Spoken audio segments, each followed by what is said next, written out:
Alright folks, Papa Joe one more time tonight. I got a little trucking news for you. I don't know how many of y'all keep up with it, but I try to.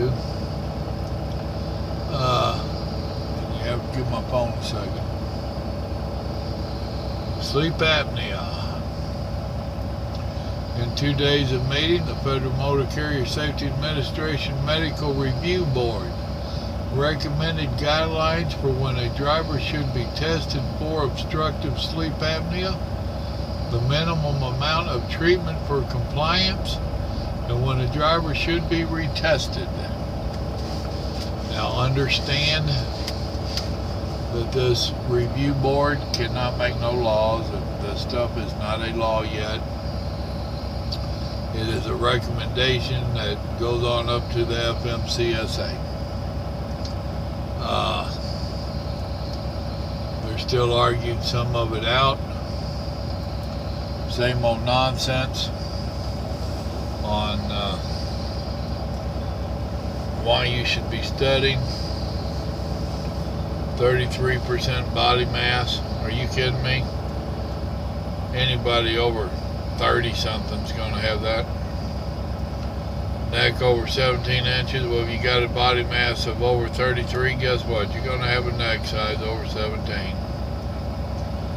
Loud snoring. Bunch of same old stuff. So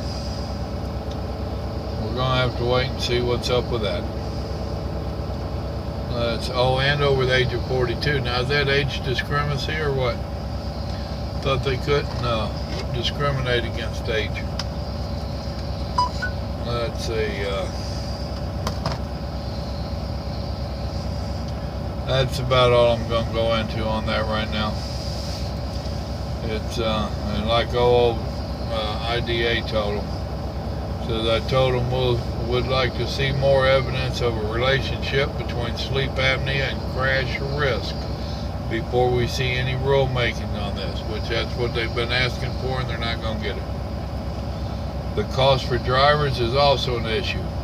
Most drivers aren't covered for sleep apnea screening. It seems like there are a lot of people making money off these screenings, and it's all coming from the pockets of the drivers. Imagine that. Okay, speed limiters on your trucks and that Canadian nonsense. Now they were supposed to came out with a ruling in May of 2015, and they didn't do it. They held off. Let me see here if I can find this.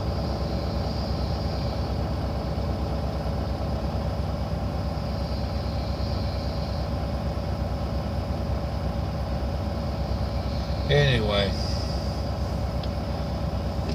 it's kind of curious why they held off so long. You've got two different government agencies that really need to work together, and our government agencies ain't known for working together. One of them can pass a law that mandates that the new trucks coming out are equipped with these speed limiters.